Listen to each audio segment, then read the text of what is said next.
Hello, viewers.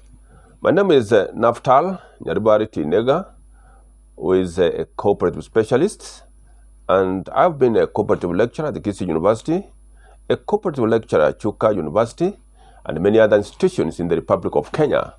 I would like to share with you about the cooperative school of thought. Now, when we talk of a school of thought, what do we mean? A school of thought is a situation where a specific group of people owns a particular idea which they believe that if this idea is applied in our daily lives, it will work. We have several schools of thought, and each of them has got its own way of belief about the cooperative concepts. Allow me now to share with you some of these schools of thought. Now, school number one is known as the Cooperative Principle School.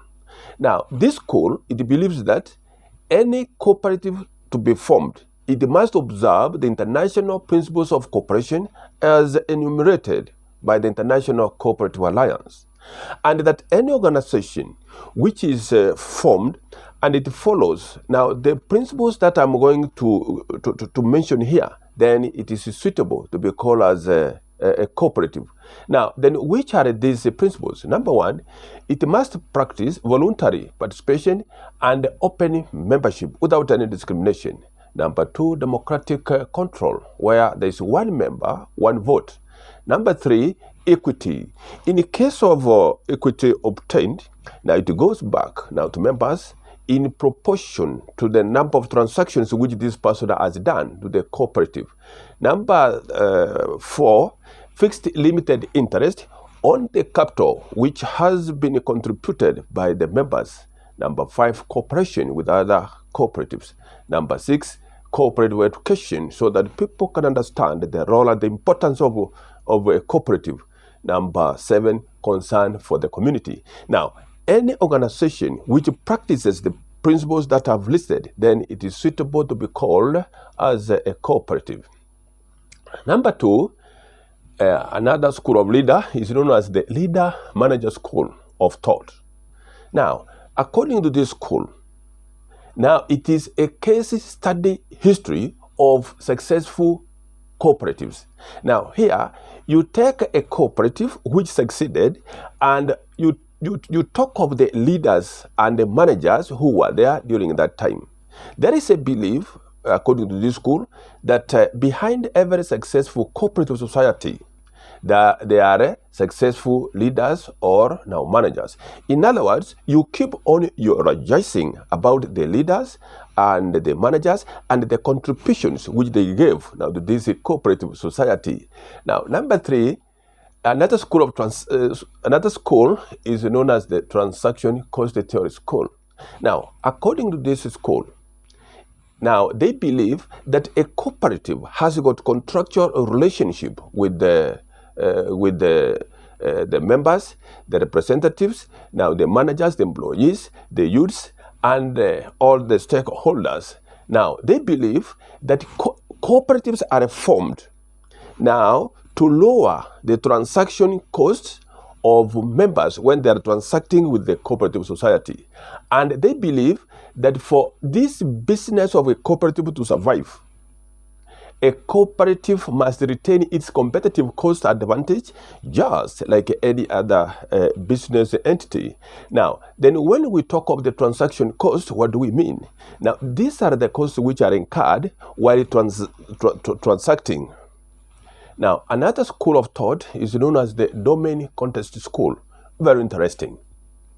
Now, according to the belief of this school, they believe that now, a cooperative society to succeed or to fail depends on the social, economic, and political situation where this cooperative society is.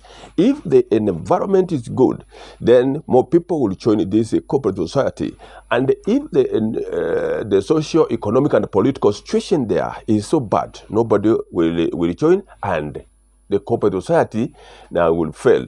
Now, according to this school of thought, when a cooperative society is very large, now the contributions by individual members to this cooperative society is less noticeable, and therefore the transaction cost to bring these people together is high. and therefore it invites the tendency for free ride. Now, according to Oslo,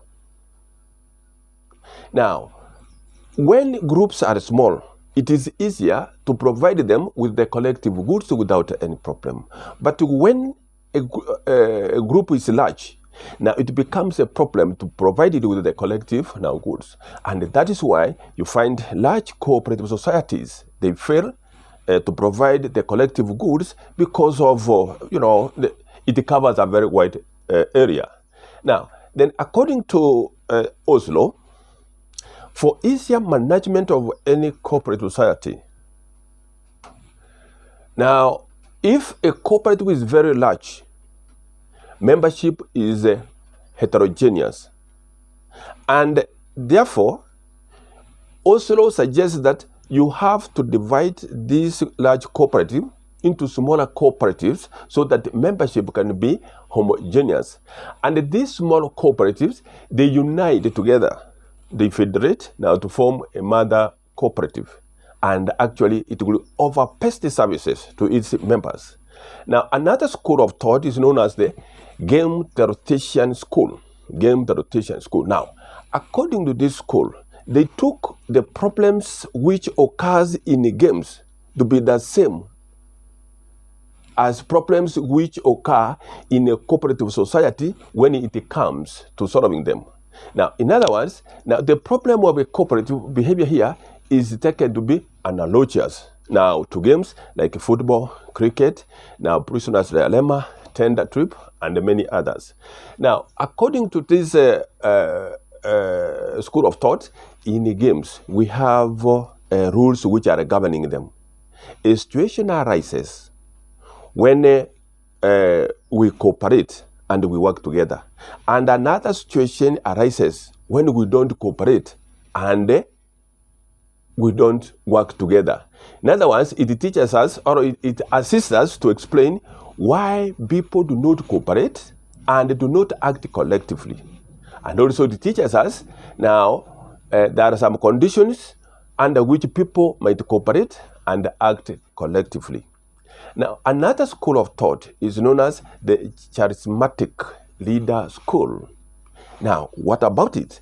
Now, charismatic leader school, here is a situation where some people who are influential, collective people, guides them now to do something which is common, that they can benefit all of them. Now, most cooperatives have succeeded because of these charismatic leaders who influences people and they go the direction now he wants. Now, another school of thought is known as the Cooperative Commonwealth School. Now, this Cooperative Commonwealth School originated in Europe and it got some support in America now through pioneers such as Howard A. Cowden and Murray Lincoln. Now, this school is the one which studied the cooperative structure. It studied the cooperative structure.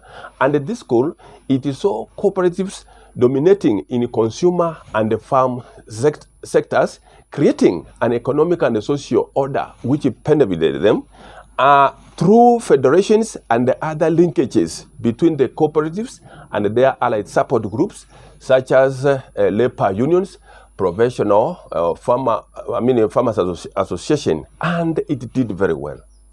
Now, another school of thought is known as the School of American Cooperative Thought.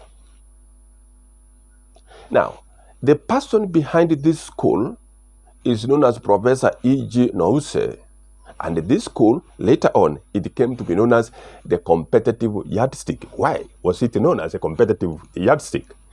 Now, this man, he was an economist trained in Chicago. Now, he found or he initiated the service cooperatives which have got characters of livestock, farm supply, and the grain elevator. Now, and then this man, he advised the members that a cooperative society is supposed to enter into market to a certain limit so that it can serve as a yardstick to measure how these other cooperatives which are in that line of marketing are doing. Then he advocated that the service cooperatives now should have a bottom-up structure rather than a more centralized top-down structure. Now, through the ideas which he gave, when they were practiced, they found the cooperatives were doing very well.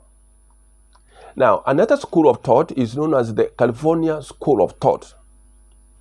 Now, the author of this school is known as Aaron Supero. Then what about him? Now, this Aaron Supero, he found that the growers' market was doing poorly. There was a lot of corruption there. Now, marketing was crooked. And therefore, he decided that he should come up with an idea how to salvage that situation. And therefore, he decided to use now cooperatives organized along commodity lines to achieve a more orderly marketing. Now, and when his ideas were applied in growers' areas, it was doing very well and it succeeded. Now, from there, these ideas of Mr. Aaron, they spread all over in Canada and the United States. And at the same time, he gave hope now to the producers that if they can come together through a cooperative, they can now influence the terms of trade. Thanks a lot for listening, and more will be coming. Thank you so much. Thank you.